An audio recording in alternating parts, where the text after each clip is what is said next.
ਸਤਿ ਸ੍ਰੀ ਅਕਾਲ। Punjabi radio USA ਵੇਖ ਅਤੇ ਸੁਣ ਰਹੇ ਹੋ ਤੁਸੀਂ ਖਬਰਾਂ ਦਾ ਵਿਸ਼ੇਸ਼ ਪ੍ਰੋਗਰਾਮ ਖਬਰ ਤੇ ਨਜ਼ਰ ਲੈ ਕੇ ਰੂਬਰੂ ਆ। ਇਸ ਪ੍ਰੋਗਰਾਮ ਦੇ ਵਿੱਚ ਖਬਰਾਂ ਜਿਹੜੀਆਂ ਪੰਜਾਬ ਭਾਰਤ ਦੇ ਨਾਲ ਸਰੋਕਾਰ ਰੱਖਦੀਆਂ ਨੇ, ਉਹਨਾਂ ਸਾਰੀਆਂ ਖਬਰਾਂ ਦਾ ਵਿਸ਼ਲੇਸ਼ਣ ਕਰਨ ਦੇ ਲਈ ਸਾਡੇ ਨਾਲ ਵਿਸ਼ੇਸ਼ ਤੌਰ ਤੇ ਮੌਜੂਦ ਰਹਿੰਦੇ ਨੇ ਮਿੰਟੂ ਗੁਰਸਰੀਆ ਜੀ। ਸੋ ਮਿੰਟੂ ਜੀ ਦਾ ਕਰਦੇ ਹਾਂ ਸਵਾਗਤ ਤੇ ਫਿਰ ਚਰਚਾ ਕਰਾਂਗੇ ਪਿਛਲੇ 24 ਘੰਟਿਆਂ ਦੇ ਵਿੱਚ ਜੋ ਕੁਝ ਵੀ ਪੰਜਾਬ ਦੇ ਵਿੱਚ ਭਾਰਤ ਦੇ ਅੰਦਰ ਵਾਪਰਿਆ ਹੈ ਉਹਨਾਂ ਖਬਰਾਂ ਦੇ ਉੱਪਰ। ਸਤਿ ਸ੍ਰੀ ਅਕਾਲ ਮਿੰਟੂ ਜੀ। ਸ਼ੁਕਰੀਆ ਸਾਰਿਆਂ ਨੂੰ, ਸਤਿ ਸ੍ਰੀ ਅਕਾਲ ਜੀ। ਸੋ ਮਿੰਟੂ ਜੀ, ਆਪਾਂ ਰੁੱਖ ਹੁਣ ਸਿੱਧਾ ਖਬਰਾਂ ਦਾ ਕਰੀਏ। ਕਹਿੰਦੇ ਅੱਜ ਪੰਜਾਬ ਸਰਕਾਰ ਨੇ 12,500 ਕੱਚੇ ਅਧਿਆਪਕਾਂ ਨੂੰ ਪੱਕੇ ਕਰ ਦਿੱਤਾ ਹੈ। जी बिल्कुल, इन्होंने अज बहुत बड़ा फैसला किया है पंजाब सरकार वालियां ने ते 12,500 अध्यापकों को पक्का कर दिता। ते खुद CM साहब कहते भी मतलब कि हो गया सारा कुछ, कच्चा शब्द इस्तेमाल ही नहीं करना जी। ये कच्चा शब्द कहते ना कच्चा कर रहा कोई ते ना कच्चा टीचर रहन देना, बस गल खत्म ही। ते गल यह कि देखो 12,500 जिवें नियुक्ति पत्र हासिल होंदा है तो मतलब है कि बहुत सारे परिवारों को उहदा लाभ मिलिया होएगा।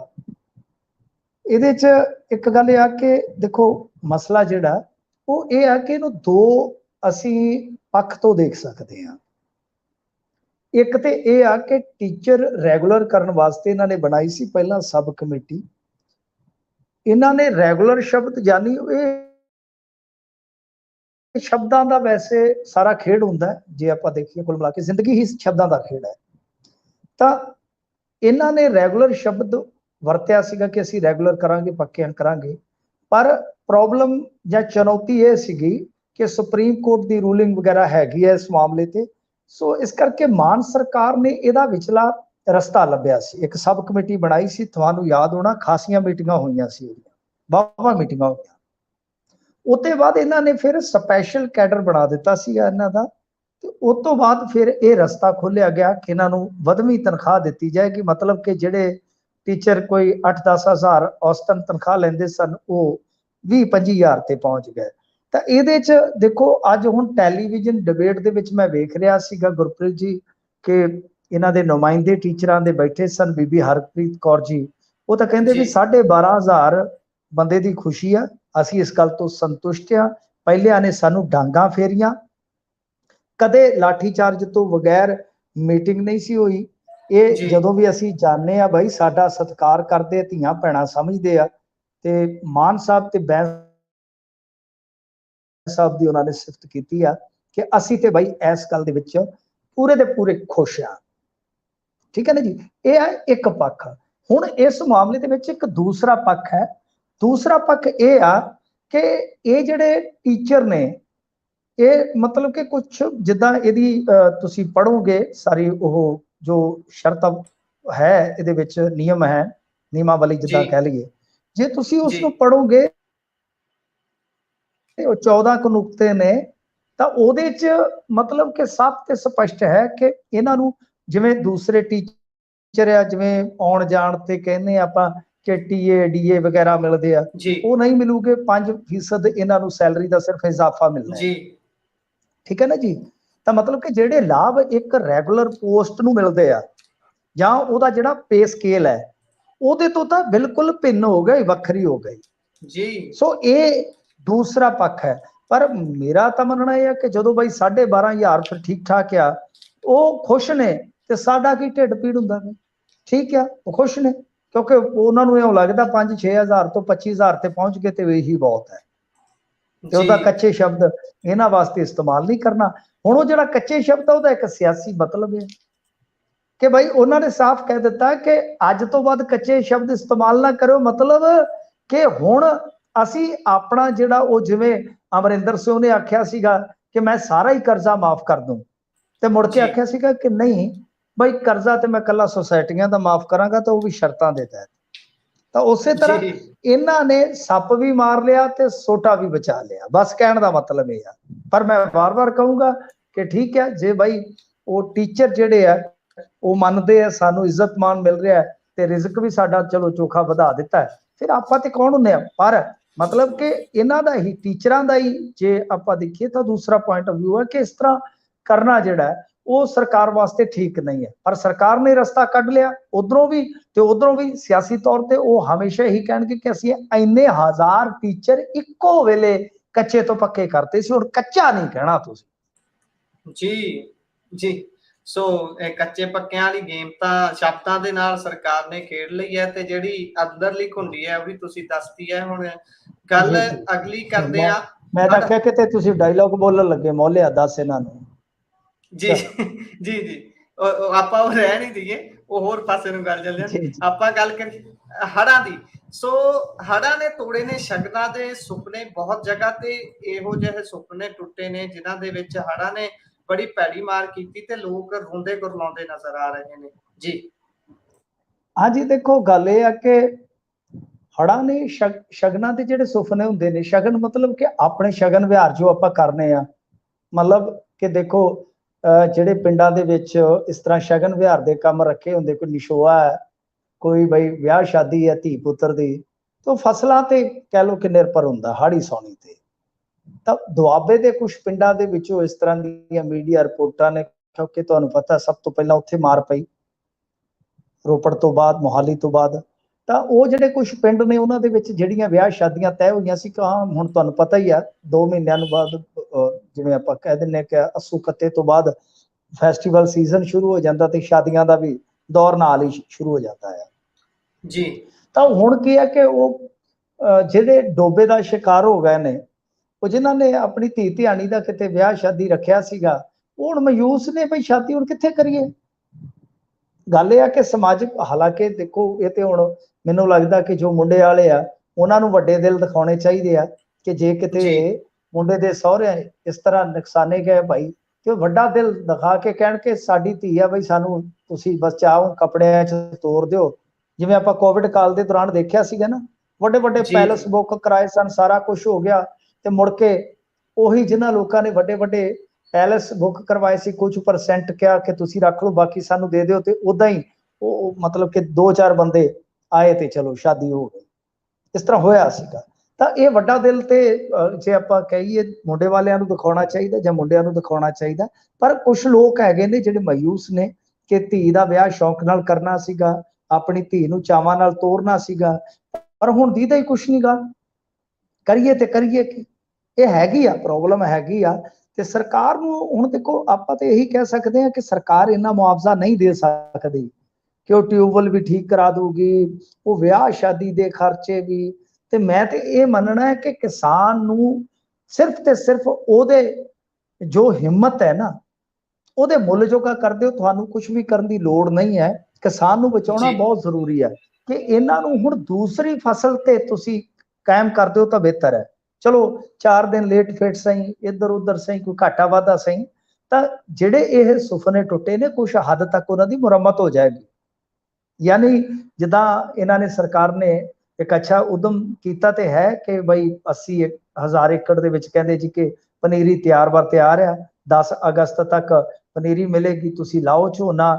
ਤੇ ਇਹ ਆ ਕਿ ਹੁਣ ਦੇਖੋ ਉਹਦੇ ਚ ਪ੍ਰੋਬਲਮ ਕੀ ਆਏਗੀ ਕਿ ਜੇ 20-25 ਅਗਸਤ ਤੱਕ ਝੋਨਾ ਲੱਗਦਾ ਤੇ ਗਾਂ ਉਹ 20-25 ਨਵੰਬਰ ਤੱਕ ਪੱਕੇਗਾ ਨਾ ਜੀ, ਤੇ ਉੱਥੇ ਜਾ ਕੇ ਕੋਈ ਪ੍ਰੋਬਲਮ ਨਾ ਆਵੇ ਕਿਸਾਨਾਂ ਨੂੰ, ਉਹਨਾਂ ਨੂੰ ਮੋਇਸਚਰ ਵਗੈਰਾ ਚੋਂ ਜਿਹੜੀ ਕਹ ਲਓ ਕਿ ਮਾਰ ਵੱਜਦੀ ਹੁੰਦੀ ਹੈ ਉਹਦੇ ਤੋਂ ਬਚਾ ਲਵੋ। ਯਾਨੀ ਇਸ ਤਰ੍ਹਾਂ ਦੇ ਸਹਿਯੋਗ ਤੁਹਾਨੂੰ ਕਰਨੇ ਪੈਣਗੇ। ਸਾਰਾ ਕੁਝ ਕਿਸਾਨ ਦਾ ਤੁਸੀਂ ਨਹੀਂ ਕਰ ਸਕਦੇ, ਉਹਨੂੰ ਥੋੜਾ ਜਿਹਾ ਮੁਆਵਜ਼ਾ ਦੇ ਸਕਦੇ ਹੋ, ਉਹਨੂੰ ਝੋਨਾ ਬਿਜਾ ਕੇ ਬਈ ਹਿੰਮਤ ਉਹਦੀ ਇੱਕ ਵਾਰੀ ਫੇਰ ਬੁਲੰਦ ਕਰ ਸਕਦੇ ਹੋ। ਤਾਂ ਜਿਹੜੇ ਇਹ ਸੁਪਨੇ ਹੁੰਦੇ ਆ ਨਾ, ਸੁਪਨੇ ਤੇ ਮਿਹਨਤਾਂ ਹੀ ਪੂਰੀਆਂ ਕਰਦੀਆਂ ਨੇ, ਤੇ ਮਿਹਨਤਾਂ ਉਦੋਂ ਪੂਰੀਆਂ ਕਰਦੀਆਂ ਨੇ ਜਦੋਂ ਪੂਰਾ ਮੁੱਲ ਮਿਲਦਾ। ਤੇ ਮੇਰੇ ਕਹਿਣ ਦਾ ਮਤਲਬ ਇਹ ਆ ਕਿ ਜਿਹੜਾ ਇਹ ਤਹਈਆ ਤਰੱਦਦ ਕਰ ਰਹੇ ਨੇ, ਠੀਕ ਆ, ਮੈਂ ਉਸ ਨੂੰ ਬੁਰਾ ਨਹੀਂ ਕਹਾਂਗਾ, ਪਰ ਗਾਂ ਵੀ ਤੁਹਾਨੂੰ ਉਹਦੀ ਬਾਹ ਫੜ ਕੇ ਕਿਸਾਨ ਦੀ ਰੱਖਣੀ ਪਵੇਗੀ ਤਾਂ ਕਿ ਜਦੋਂ ਫਸਲ ਪੱਕ ਗਈ, ਪਛੇਤੀ ਫਸਲ, ਤੇ ਉਹਨੂੰ ਕੋਈ ਦਿੱਕਤ ਨਾ ਹੋਵੇ। ਇਹ ਨਾ ਹੋਵੇ ਕਿ ਗਾਂ ਝੋਨਾ ਵੀ ਉਹਦਾ ਰੁਲਦਾ ਫਿਰੇ ਤੇ ਫਿਰ ਗਾਂ ਕਣਕ ਦੀ ਜਿਹੜੀ ਹੈ ਉਹ ਵੀ ਫਸਲ ਲੇਟ ਹੋ ਜਾਵੇ। ਯਾਨੀ ਮਾਰ ਤੇ ਮਾਰ, ਮੋਏ ਨੂੰ ਮਾਰੇ ਸ਼ਾਹ ਮੁਦਾਰ, ਐਸਾ ਨਾ ਹੋਵੇ। ਹਾਂਜੀ ਜੀ, ਇਹ ਤਾਂ ਹੈ। ਸੋ ਅੱਗੇ ਚੱਲਦੇ ਆ, ਗੈਸ ਲੀਕੇਜ ਦੀ ਗੱਲ ਚੱਲ ਰਹੀ ਸੀ, ਕਹਿੰਦੇ ਗਿਆਸਪੁਰਾ ਚ ਫੇਰ ਗੈਸ ਲੀਕੇਜ ਦਾ ਮਾਮਲਾ ਸਾਹਮਣੇ ਆਇਆ, ਪਰ ਐਸਡੀਐਮ ਲੁਧਿਆਣਾ ਦਾ ਕਹਿਣਾ ਹੈ ਕਿ ਕੋਈ ਗੈਸ ਲੀਕੇਜ ਦਾ ਮਾਮਲਾ ਸਾਹਮਣੇ ਨਹੀਂ ਆਇਆ ਜੀ, ਕੀ ਹੈ ਅਸਲ ਸੱਚ? हाँ जी, देखो इत्थे काफी एक तरह नाल कह लो कि हलचल हो गई सीगी, बेचैनी हो गई सीगी कि गैस लीक हो गई है जी, ते ਉਹਦੇ ਚਲਦਿਆਂ ਇੱਕ ਗਰਭਵਤੀ ਔਰਤ ਬੇਹੋਸ਼ ਹੋਈ ਆ, ਤੇ ਉਧਰੋਂ ਇਹ ਤਾਂ ਕਹਿ ਰਹੇ ਨੇ ਐਸਡੀਐਮ ਸਾਹਿਬ ਕਿ ਸਭ ਕੁਝ ਠੀਕ ਆ, ਤੇ ਵੈਸੇ ਉਹ ਜਿਹੜੀ ਐਮਐਲਏ ਬੀਬੀ ਆ ਸ਼ੀਨਾ ਜੀ, ਉਹਨਾਂ ਨੇ ਵੀ ਕਿਹਾ ਕਿ ਬਈ ਇਦਾਂ ਚੱਕਰ ਵੱਕਰ ਆ ਜਾਂਦਾ ਹੁੰਦਾ ਕਮਜ਼ੋਰੀ ਤੋਂ, ਕੋਈ ਗੱਲ ਨਹੀਂ ਹੈ। ਇਹ ਗੱਲ ਠੀਕ ਹੈ, ਚਲੋ ਇਹ ਤਾਂ ਖੈਰ ਸੁੱਖ ਰਹੀ ਆ। ਜੇ ਗੈਸ ਲੀਕ ਨਹੀਂ ਹੋਈ ਤੇ ਆਪਾਂ ਦੁਆ ਵੀ ਕਰਦੇ ਹਾਂ ਕਿ ਕਦੇ ਇਸ ਤਰ੍ਹਾਂ ਦਾ ਹਾਦਸਾ ਦੁਬਾਰਾ ਦਰਪੇਸ਼ ਵੀ ਨਾ ਹੋਵੇ, ਕਿਉਂਕਿ ਆਪਾਂ ਵੇਖਿਆ ਕਿਵੇਂ ਝੱਟ ਦੇ ਵਿੱਚ ਦਰਜਨ ਭਰ ਲੋਕ ਜਿਹੜੇ ਆ ਉਹ ਮੌਤ ਦੀ ਬੁੱਕਲ 'ਚ ਸਮਾ ਗਏ ਸਨ। ਪਰ ਹੈਰਾਨਗੀ ਦੀ ਗੱਲ ਇਹ ਆ ਕਿ ਇਹ ਅਫਸਰਸ਼ਾਹੀ ਉਹੋ ਹੀ ਹੈ ਜਿਹੜੀ ਅੱਜ ਇਹ ਦਾਅਵਾ ਕਰ ਰਹੀ ਹੈ ਕਿ ਗੈਸ ਲੀਕ ਨਹੀਂ ਹੋਈ।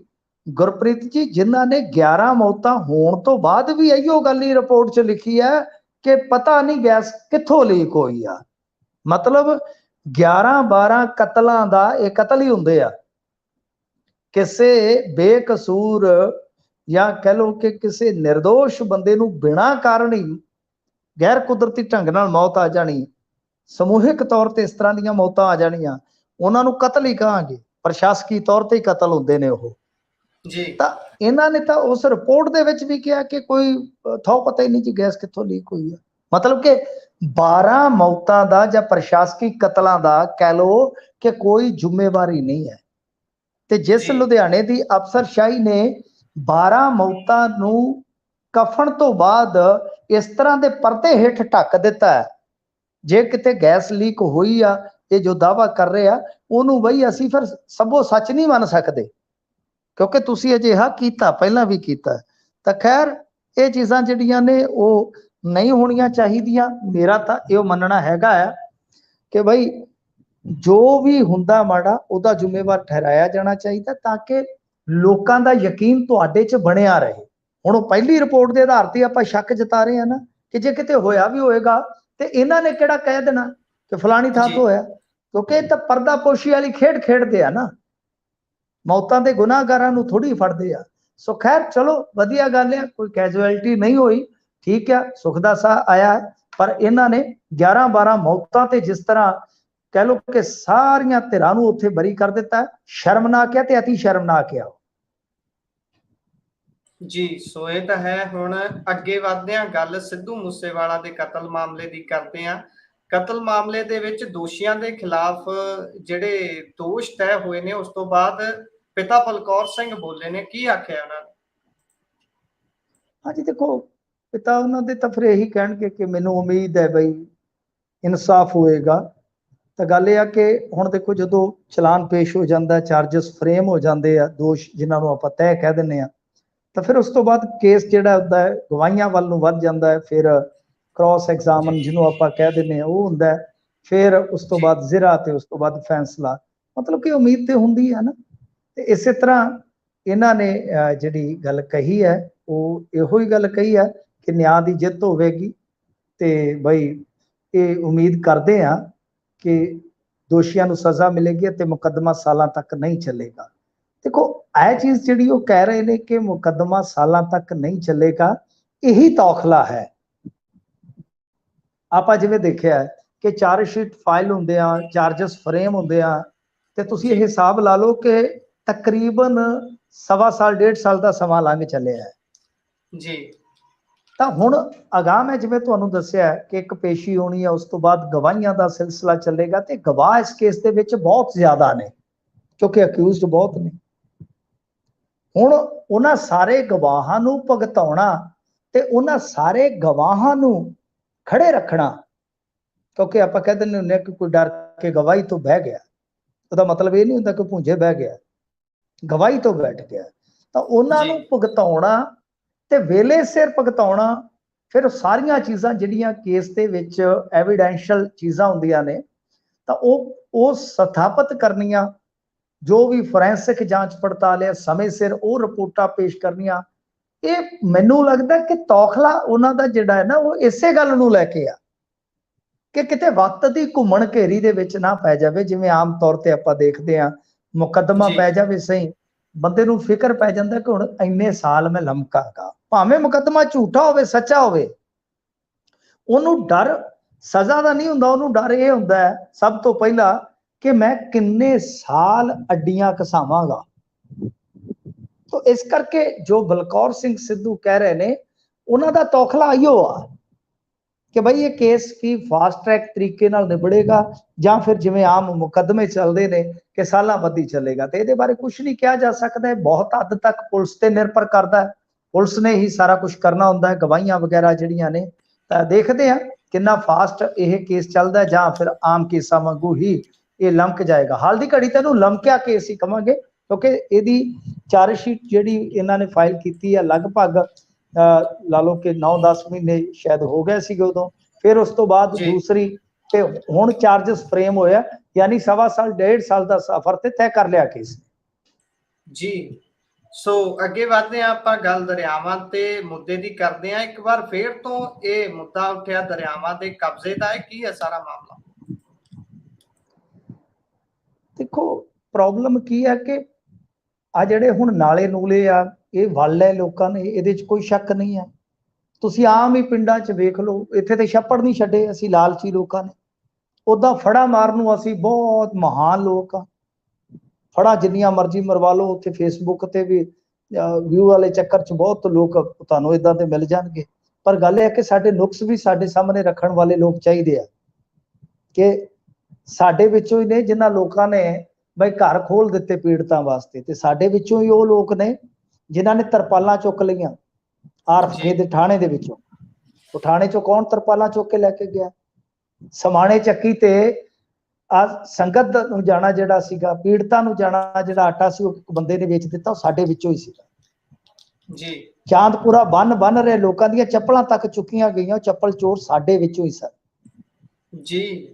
ਤਾਂ ਇਸ ਤਰ੍ਹਾਂ ਇਹ ਮੰਨਣਾ ਪਏਗਾ ਕਿ ਜੇ ਬਰਬਾਦੀ ਸਾਡੀ ਹੋਈ ਆ ਤਾਂ ਬਰਬਾਦੀ ਦੇ ਜ਼ਿੰਮੇਵਾਰ ਵੀ ਸਾਡੇ ਚੋਂ ਲੋਕ ਹੀ ਆ, ਚਾਹੇ ਉਹ ਬੰਨ ਖੁਰਚਣ ਵਾਲੇ ਹੋਣ, ਚਾਹੇ ਉਹ ਇਸ ਤਰ੍ਹਾਂ ਦੇ ਨਾਲੇ ਇਸ ਤਰ੍ਹਾਂ ਦੇ ਦਰਿਆ ਮੱਲਣ ਵਾਲੇ ਲੋਕ ਹੋਣ। ਦੇਖੋ ਸਾਡੇ ਤੋਂ ਸਿੱਧੀ ਇੱਕ ਤਰਫੀ ਪੀਪਣੀ ਨਹੀਂ ਵੱਜਦੀ। ਮੈਂ ਹਮੇਸ਼ਾ ਗੱਲ ਜਿਹੜੀ ਆ ਦੂਸਰੇ ਪੱਖ ਦੀ ਵੀ ਕਰ ਦਿੰਦਾ ਹੁੰਦਾ ਕਿ ਭਾਈ ਜੇ ਸਾਡੇ 'ਚ ਖਾਸੀਅਤਾਂ ਨੇ ਨਾ, ਸਾਨੂੰ ਆਪਣੀਆਂ ਕਮੀਆਂ ਵੀ ਨਾਲ ਵੇਖਣੀਆਂ ਚਾਹੀਦੀਆਂ, ਤਾਂ ਕਿ ਉਹ ਖਾਸੀਅਤਾਂ ਜਿਹੜੀਆਂ ਹੋਰ ਵੀ ਵਡਿਆਈਆਂ ਬਣ ਸਕਣ, ਹੋਰ ਵੀ ਗੁਣ ਬਣ ਸਕਣ। ਤਾਂ ਆਹ ਕੀ ਹੈ ਕਿ ਅੱਜ ਬਹੁਤ ਸੀਨੀਅਰ ਜਰਨਲਿਸਟ ਆ ਥਿੰਦ ਸਾਹਿਬ ਫਿਰੋਜ਼ਪੁਰ ਤੋਂ, ਉਹਨਾਂ ਦੀ ਇੱਕ ਰਿਪੋਰਟ ਆ ਕਿ ਹਿਸਾਬ ਲਾ ਲਓ ਜਿਹੜਾ ਹੁਸੈਨੀ ਵਾਲਾ ਉਹ ਹੈਗਾ ਸਤਲੁਜ ਦਾ ਪੌਂਡ ਉਹਨੂੰ ਕਹਿੰਦੇ ਆ ਜੀ, ਨਹਿਰੀ ਮਹਿਕਮੇ ਦਾ ਬਿਲਕੁਲ ਆਲੀਸ਼ਾਨ ਉੱਥੇ ਇੱਕ ਰੈਸਟ ਹਾਊਸ ਆ ਉਹਦੇ ਲਾਗੇ, ਤੇ ਉਹਨਾਂ ਨੇ ਤਸਵੀਰ ਖਿੱਚੀ ਆ ਕਿ ਉੱਥੇ ਹੀ ਬੰਨ ਬਣਾ ਕੇ, ਕਾਰਜੀ ਛੋਟਾ ਜਿਹਾ ਬੰਨ ਬਣਾ ਕੇ 10 ਕਿੱਲੇ ਝੋਨਾ ਲਾਇਆ ਹੋਇਆ, 10 ਕਿੱਲੇ ਝੋਨਾ ਲੋਕਾਂ ਦਾ ਰੁੜ ਗਿਆ ਤੇ ਉਹ ਬਚਾਇਆ ਹੋਇਆ ਬੰਨ ਬਣਾ ਕੇ ਕਬਜ਼ਾ ਕਰਕੇ। ਤੇ ਉਹਨਾਂ ਨੇ ਤੇ ਇਹ ਵੀ ਦਾਅਵਾ ਕੀਤਾ ਕਿ ਜਿਹੜਾ ਹਰੀਕੇ ਤੋਂ ਬਈ ਇਧਰ ਨੂੰ ਆਉਂਦਾ ਹੈ ਹੁਸੈਨੀਵਾਲ, ਇਹ ਜਿਹੜਾ ਦਰਿਆ ਦਾ ਇੱਕ ਹਿੱਸਾ ਜਿਹਦੇ ਚ ਐਤਕੀ ਪਾਣੀ ਛੱਡਿਆ ਗਿਆ ਬੜੀ ਦੇਰ ਬਾਅਦ, ਤੇ ਉਹ ਕਹਿੰਦੇ ਕਿ ਇਹਦੇ ਵਿੱਚ ਵੀ ਠੀਕ ਹੈ ਕੁਝ ਲੋਕਾਂ ਦੀ ਜ਼ਮੀਨ ਹੋ ਸਕਦੀ ਆ, ਪਰ ਬਹੁਤ ਸਾਰੇ ਲੋਕਾਂ ਨੇ ਨਜਾਇਜ਼ ਕਬਜ਼ੇ ਕਰ ਰੱਖੇ। ਤਾਂ ਇਹ ਦਿੱਕਤ ਪਰੇਸ਼ਾਨੀ ਹੈਗੀ ਆ। ਤਾਂ ਤੁਸੀਂ ਹਿਸਾਬ ਲਾ ਲਓ ਕਿ ਇੱਕ ਪਾਸੇ ਤੇ ਜਿਹੜੇ ਪਿੰਡ ਆ, ਉਹ ਚਾਹੇ ਟੈਂਡੀ ਵਾਲਾ ਹੋਵੇ, ਕਾਲੂ ਵਾਲਾ ਹੋਵੇ, ਉਹ ਵਿਚਾਰੇ ਡੁੱਬੇ ਪਏ, ਉਹਨਾਂ ਦਾ ਬੁਰਾ ਹਾਲ ਆ। ਕਿਉਂਕਿ ਦੇਖੋ ਇੱਕ ਚੀਜ਼ ਮੈਂ ਤੁਹਾਨੂੰ ਹੋਰ ਦੱਸਾਂ, ਪਟਿਆਲਾ ਹੋਵੇ, ਮੁਹਾਲੀ ਹੋਵੇ, ਜਲੰਧਰ ਹੋਵੇ, ਇਹਨਾਂ ਏਰੀਆ ਦੀ ਖਬਰ ਜਿਹੜੀ ਹੁੰਦੀ ਹੈ ਨਾ, ਉਹ ਬਹੁਤ ਜ਼ਿਆਦਾ ਅੱਗੇ ਤੱਕ ਜਾਂਦੀ ਆ। ਜਿਹੜੇ ਆ ਵਿਚਾਰੇ ਬੈਠੇ ਆ ਇੱਧਰ ਹੇਠਾਂ ਫਾਜ਼ਿਲਕਾ ਬੰਨੀ ਫਿਰੋਜ਼ਪੁਰ, ਇੱਧਰ ਕੋਈ ਪੱਤਰਕਾਰ ਵੀ ਨਹੀਂ ਜਾਉਂਦੇ ਛੇਤੀ ਕਿਤੇ ਆ। ਉਦਾਂ ਉੱਥੇ ਕਿਸ਼ਤੀਆਂ ਤੇ ਸਵਾਰ ਹੋ ਕੇ ਕਵਰੇਜ ਹੁੰਦੀ ਹੈ, ਬਹੁਤ ਅੱਛੀ ਗੱਲ ਆ, ਸਾਰਾ ਕੁਝ ਹੁੰਦਾ ਹੈ, ਕਿਉਂਕਿ ਇਹ ਏਰੀਆ ਜਿਹੜਾ ਬੜਾ ਪਿੱਛੇ ਨੂੰ ਪੈ ਜਾਂਦਾ, ਜਾ ਕੇ ਉੱਥੋਂ ਤੱਕ ਪੁੱਜਦੀਆਂ ਨਾ ਮੀਡੀਆ ਟੀਮਾਂ ਪੁੱਜਦੀਆਂ, ਨਾ ਪ੍ਰਸ਼ਾਸਕੀ ਟੀਮਾਂ ਪੁੱਜਦੀਆਂ। ਤੇ ਇਹ ਚੀਜ਼ਾਂ ਨੇ ਜਿਹੜੀਆਂ ਸਾਨੂੰ, ਇਕੱਲੀ ਗੱਲ 10-15 ਕਿੱਲੇ ਜ਼ਮੀਨ ਦੇ ਕਬਜ਼ੇ ਦੀ ਨਹੀਂ ਹੈ, ਇੱਕ ਤਸਵੀਰ ਵਿਖਾਈ ਗਈ, ਉਹਨਾਂ ਵੱਲੋਂ ਇੱਕ ਤਸਵੀਰ ਖਿੱਚੀ ਗਈ ਆ ਕਿ ਕੇਸਰ ਹਿੰਦ ਬ੍ਰਿਜ ਦੇ ਨੇੜੇ ਇਹ ਬਕਾਇਦਾ ਬੰਨ ਬਣਾ ਕੇ ਇਹ ਜ਼ਮੀਨ ਜਿਹੜੀ ਆ ਕਬਜ਼ਾ ਕੇ ਤੇ ਝੋਨਾ ਉੱਥੇ ਲਵਾਇਆ ਗਿਆ। ਯਾਨੀ ਅਧਿਕਾਰੀਆਂ ਦਾ ਸਿੱਧਾ ਮਿਲੀ ਭੁਗਤ ਵੀ ਉਹਦੇ ਵਿੱਚ ਸ਼ਾਮਲ ਹੈ। ਸਰਕਾਰ ਨੂੰ ਚਾਹੀਦਾ ਕਿ ਇਸ ਪਾਸੇ ਕਦਮ ਚੁੱਕੇ ਤੇ ਜੋ ਵੀ ਸਾਡੇ ਵਹਿਣ ਆ ਦਰਿਆਵਾਂ ਦੇ, ਨਾਲਿਆਂ ਦੇ ਉਹ ਕਬਜ਼ਿਆਂ ਤੋਂ ਛਡਾਏ ਜਾਣੇ ਚਾਹੀਦੇ ਆ। ਸਾਡਾ ਹੀ ਭਲਾ ਹੈ, ਕਿਸੇ ਹੋਰ ਦਾ ਨਹੀਂ ਹੈ ਜੀ। ਸੋ ਅੱਗੇ ਚੱਲਦੇ ਆ, ਗੱਲ ਕਰਦੇ ਆ ਇੱਕ ਵਾਰ ਫੇਰ ਤੋਂ ਮਾਮਲਾ ਅਜਿਹਾ ਸਾਹਮਣੇ ਆਇਆ, ਕਹਿੰਦੇ ਫਿਰੌਤੀ ਦਾ, ਤੇ ਮੌੜ ਮੰਡੀ ਵਿਖੇ ਫਿਰੌਤੀ ਨੂੰ ਲੈ ਕੇ ਪਹਿਲਾਂ ਫਾਇਰਿੰਗ ਹੁੰਦੀ ਹੈ ਤੇ ਫਿਰ ਸ਼ਹਿਰ ਵਾਸੀਆਂ ਦੇ ਵੱਲੋਂ ਧਰਨਾ ਦੇ ਦਿੱਤਾ ਗਿਆ ਹੈ ਜੀ। ਮਾਜਰਾ ਕੀ ਹੈ ਸਾਰਾ? ਦੇਖੋ, ਇਹ ਇਤਿਹਾਸ ਹੀ ਬਣ ਰਿਹਾ। ਸਾਡੇ ਜੰਮਣ ਤੋਂ ਬਾਅਦ ਮੈਂ ਤੇ 4.5 ਪੌਣੇ 5 ਦਹਾਕਿਆਂ ਦੀ ਆਪਣੀ ਲਾਈਫ ਦੇ ਵਿੱਚ ਇਹ ਵੇਖਿਆ ਕਿ ਬਈ ਇੱਕ ਵਾਰੀ ਇੱਥੇ ਸਾਡੇ ਲਾਗੇ ਇੱਕ ਮੰਡੀ ਬੰਦ ਹੋਈ ਸੀ ਗੈਂਗਸਟਰਾਂ ਦੀਆਂ ਫਰੌਤੀਆਂ ਕਰਕੇ। ਅੱਜ ਤੋਂ 3-4 ਮਹੀਨੇ ਪਹਿਲਾਂ, ਸਿੱਧੂ ਮੂਸੇਵਾਲੇ ਦੀ ਮੌਤ ਤੋਂ ਬਾਅਦ ਮੰਡੀ ਬੰਦ ਹੋਈ ਸੀ। ਉਹਨਾਂ ਨੇ ਤਾਲੇ ਲਾ ਕੇ, ਆ ਮਾਲਵੇ ਚ ਸਾਡੇ ਤਾਲੇ ਲਾ ਕੇ ਤੇ ਥਾਣੇ ਚ ਚਾਬੀਆਂ ਰੱਖ ਦਿੱਤੀਆਂ ਸਨ ਕਿ ਭਾਈ ਤੁਸੀਂ ਉਹ ਖੋਲ ਲਓ। ਤਲਵੰਡੀ ਸਾਬੋ ਦੀ ਗੱਲ ਹੈ, ਮੈਂ ਨਾਮ ਵੀ ਲੈ ਦਿੰਦਾ, ਕਿਸੇ ਨੂੰ ਪੁੱਛ ਲਿਓ। ਤੇ ਬਾਅਦ ਦੇ ਵਿੱਚ ਉਸ ਗੈਂਗ ਦੇ ਵਿੱਚ ਇੱਕ ਕਾਉਂਸਲਰ ਹੀ ਸ਼ਾਮਲ ਸੀਗਾ ਜਿਹੜਾ ਉਹ ਫੜਿਆ ਵੀ ਗਿਆ ਸੀ। ਤੇ ਹਾਂ, ਹੁਣ ਪਰ ਇਹ ਜਦੋਂ ਪਰਾਂ ਆਪਾਂ ਜਾਂਦੇ ਆ ਇਧਰੋਂ ਬਠਿੰਡੇ ਤੋਂ ਮਾਨਸਾ ਨੂੰ, ਤੇ ਰਸਤੇ ਦੇ ਵਿੱਚ ਮੌੜ ਹੈ। ਤਾਂ ਇੱਥੇ ਵੀ ਵੇਖ ਲਓ ਹੁਣ ਅੱਜ ਕੀ ਹੋਇਆ ਕਿ ਬਾਜ਼ਾਰ ਬੰਦ ਹੋਇਆ, ਇਸੇ ਕਰਕੇ ਕਿਉਂਕਿ ਕ੍ਰਿਸ਼ਨਾ ਜਵੈਲਰਸ ਦੇ ਮਾਲਕ ਜਿਹੜੇ ਹੈ ਉਹ ਜਦੋਂ ਆਪਣੀ ਦੁਕਾਨ ਬੰਦ ਕਰਕੇ ਗਏ ਤੇ ਕੁਝ ਸਮੇਂ ਬਾਅਦ ਹੀ ਉਹਨਾਂ ਨੂੰ ਜਦੋਂ ਫੋਨ ਆਇਆ ਤੇ ਬਾਅਦ ਦੇ ਵਿੱਚ ਨਾਲ ਦੀ ਨਾਲ ਫਾਇਰਿੰਗ ਵੀ ਹੋ ਗਈ ਜੀ। ਇਸ ਕਰਕੇ ਫਿਰ ਜਿਹੜੇ ਦੁਕਾਨਦਾਰ ਉਹਨਾਂ ਨੇ ਤੇ ਡਰਨਾ ਹੀ ਆ ਕਿ ਬਾਈ ਕੀ ਅਸੀਂ ਹੁਣ ਤੁਰਦੇ ਤੁਰਦੇ ਉਸ ਦੌਰ ਚ ਆ ਗਏ ਆ ਜਿੱਥੇ ਅਸੀਂ ਆਪਣਾ ਕੰਮਕਾਰ ਵੀ ਨਹੀਂ ਕਰ ਸਕਦੇ। ਜੇ ਅਸੀਂ ਆਪਣਾ ਕੰਮਕਾਰ ਨਹੀਂ ਕਰ ਸਕਦੇ ਤੇ ਫਿਰ ਸਾਡੇ ਕਾਹਦੇ ਦਾਅਵੇ ਆ ਕਿ ਲਾਅ ਐਂਡ ਆਰਡਰ ਸਭ ਠੀਕ ਹੈ ਜੀ, ਪੰਜਾਬ ਸਭ ਤੋਂ ਪੀਸਫੁਲ ਸੂਬਾ ਹੈ ਜੀ। ਪੀਸਫੁਲ ਸੂਬਾ ਭਾਈਚਾਰਕ ਸਾਂਝ ਕਰਕੇ ਤਾਂ ਆਪਾਂ ਕਹਿ ਸਕਦੇ ਹਾਂ ਗੁਰਪ੍ਰੀਤ ਜੀ ਕਿ ਸਾਡਾ ਭਾਈਚਾਰਕ ਏਕਾ ਬਹੁਤ ਮਜ਼ਬੂਤ ਹੈ। ਸਾਡੇ ਉਹ ਕੁਝ ਨਹੀਂ ਚੱਲਦਾ ਜੋ ਫਿਰਕੂ ਜ਼ਹਿਰ ਜਿਹੜਾ ਉਹ ਉੱਤੇ ਖਾਸ ਤੌਰ ਤੇ ਹਿੰਦੀ ਪੱਟੀ ਇਲਾਕੇ ਦੇ ਵਿੱਚ ਇਹਨਾਂ ਨੇ ਪਰੋਸਿਆ ਹੋਇਆ ਜੀ। ਪਰ ਦੂਜੀ ਕੋਈ ਕਸਰ ਨਹੀਂ ਜੇ ਬਾਕੀ ਦੁਕਾਨ ਆ ਸਾਡੇ ਮਲੋਟ ਅੱਜ ਇੱਕ ਦੁਕਾਨਦਾਰ ਵਿਚਾਰਾ ਬੈਠਾ ਦਾਨੇ ਵਾਲਾ ਚੌਕ ਨਾਲੇ ਭੀੜ ਭੜੱਕੇ ਵਾਲਾ, ਉਹਦੇ ਵਿੱਚੋਂ 40,000 ਰੁਪਇਆ ਦੁਕਾਨ ਚੋਂ ਲੁੱਟ ਕੇ ਲੈ ਗਏ ਨੇ। ਦੱਸੋ, ਘਰ ਚੋਂ ਆ ਕੇ ਵਾਲੀਆਂ ਖੋ ਕੇ ਲੈ ਜਾਂਦੇ ਨੇ, ਚੈਨੀਆਂ ਝਪਟ ਕੇ ਲੈ ਜਾਂਦੇ ਆ। ਬਾਹਰ ਕਿਸਾਨਾਂ ਦੇ ਟਰਾਂਸਫਾਰਮਰ ਨਹੀਂ ਛੱਡਦੇ, ਮੋਟਰਾਂ ਤੋਂ ਤਾਰਾਂ ਸਟਾਰਟਰ ਲਾ ਕੇ ਲੈ ਜਾਂਦੇ ਨੇ। ਯਾਨੀ ਇਹ ਚੀਜ਼ ਤੇ ਜਿਹੜੀ ਆ ਵੇਖਣੀ ਪਏਗੀ ਕਿ ਗੈਂਗਸਟਰਾਂ ਦੇ ਡਰ ਦੇ ਹੇਠ ਬਹੁਤ ਸਾਰੇ ਕਾਰੋਬਾਰੀ ਦੇ ਰਹੇ ਵਸੂਲੀ, ਇਹਨਾਂ ਨੂੰ ਦੇ ਰਹੇ ਨੇ ਵਸੂਲੀ। ਹੁਣ ਕਿੰਨੀ ਜਾ ਰਹੀ ਹੈ ਇਹ ਤੇ ਚਲੋ ਖੁਫੀਆ ਏਜੰਸੀਆਂ ਦਾ ਕੰਮ ਹੈ, ਉਹ ਆਪਣਾ ਪੱਧਰ ਤੇ ਪਤਾ ਕਰ ਲੈਣ। ਵਸੂਲੀਆਂ ਬਹੁਤ ਜਾ ਰਹੀਆਂ ਕਿਉਂਕਿ ਇਦਾਂ ਹੀ ਹੁੰਦਾ, ਫਾਇਰਿੰਗ ਡਰਾ ਦਿੰਦੀ ਹੈ। ਆਪਾਂ ਅੱਗੇ ਦੇਖਿਆ ਇੱਕ ਕਤਲ ਵੀ ਹੋ ਗਿਆ ਸੀ ਸੁਨਿਆਰੇ ਦਾ ਮੋਗੇ ਚ, ਕੀ ਸਬਕ ਮਿਲਿਆ ਉਤੋਂ। ਇਸ ਕਰਕੇ ਸਰਕਾਰ ਨੂੰ, ਪੁਲਿਸ ਨੂੰ ਬਈ ਪੂਰਾ ਇਹਦੇ ਤੇ ਸੋਚਣਾ ਚਾਹੀਦਾ ਕਿ ਜੇ ਤੁਹਾਡਾ ਕਾਰੋਬਾਰੀ ਖੌਫਜ਼ਦਾ ਹੋ ਗਿਆ, ਜੇ ਤੁਹਾਡਾ ਆਵਾਮ ਹੀ ਖੌਫਜ਼ਦਾ ਹੋ ਗਿਆ ਤੇ ਫਿਰ ਨਿਜ਼ਾਮ ਦਾ ਫਾਇਦਾ ਕੀ ਆ?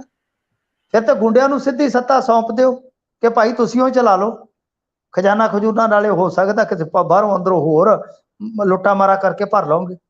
ਫਿਰ ਤੇ ਠੇਕੇ ਤੇ ਦੇ ਦਿਓ ਨਾ ਉਹਨਾਂ ਨੂੰ ਜੀ, ਸਿੱਧਾ ਹਿਸਾਬ ਹੈ। ਇਸ ਕਰਕੇ ਇਹਨਾਂ ਨੂੰ ਨੱਥ ਪਾਉਣ ਦੀ ਜ਼ਰੂਰਤ ਹੈ। ਕਾਰੋਬਾਰੀ ਕੰਮ ਛੱਡੀ ਜਾਂਦੇ ਆ ਤੇ ਕੀ ਬਣੇਗਾ?